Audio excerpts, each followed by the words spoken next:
Hello everyone. I'm always being asked, how I lost my limbs. So here goes. I was in Spain on holiday and I started to feel a little bit unwell. I'd got some pain in my left side, which I then thought, maybe I've got a UTI and it's gone to my kidneys. I was really, really cold. I had cold hands and feet, couldn't get them warm, didn't matter what I did. I was shivering. I had slurred speech. Don't remember whether I went to the toilet much that day or not. I knew I was getting quite poorly, and it gut instincts. I knew it was something a little bit more than just an infection. So I went to the local hospital. In my little bit of Spanish, I said to them "dolor aquí," which means pain here, and pointed to this area. They seemed to think I'd broken something, x-rayed me and said, nothing's broken. I don't remember that. The next day, I got hubby to take me to the local doctors. We went into the doctors. Apparently we couldn't be seen in the morning and we had to go back again in the afternoon. One of those times, I remember trying to shuffle across the road. I was really struggling to walk and I was hanging on to Steve's arm. We were seen in the afternoon, and this time I'd screenshot on my Translate on my phone that said, I think I have a urine infection. And I'd given the phone to the doctor for him to see that. He'd apparently tested my urine, said that I had a urine infection, gave me a prescription for antibiotics and an injection in my bottom. I've got no idea what that was. When we went to the chemist to get the prescription, apparently they said, come back tomorrow, we don't have any in stock. Unfortunately, I didn't get the antibiotics because at 4 o'clock in the morning, I woke up so unwell. I just felt like I was going to die. So I got Steve to take me to hospital. Ended up being taken in, and I don't remember any of this. I don't remember getting to the hospital, don't remember anything.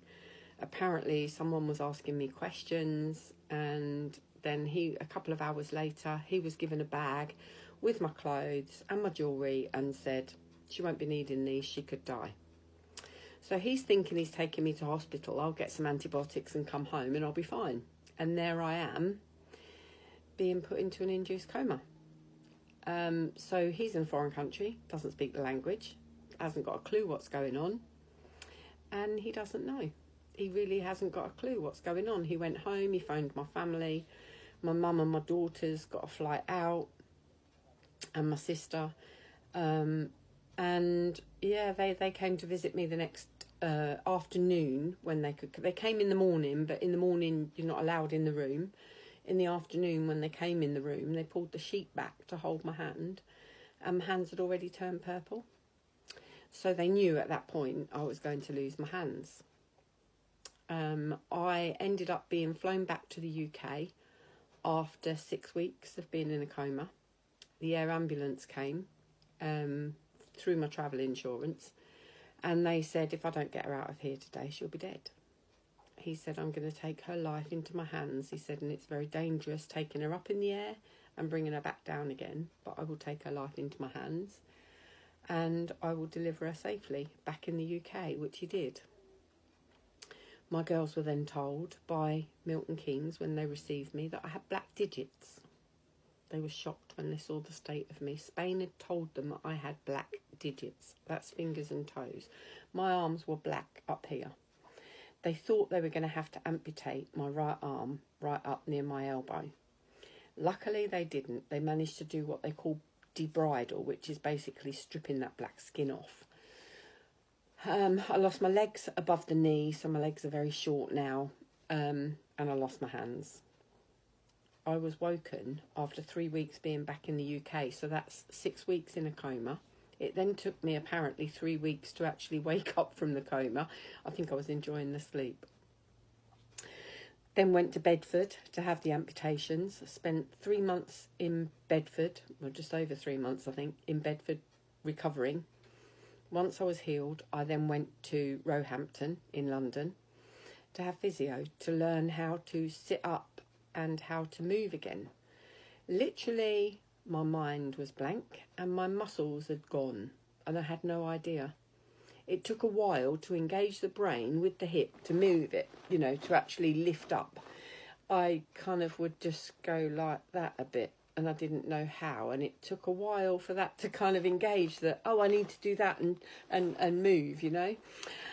Finally I've done it, and here I am now. I raise awareness of sepsis. I work for several different charities, or should I say volunteer for them, because I don't work, I'm not employed, but I volunteer for several different charities.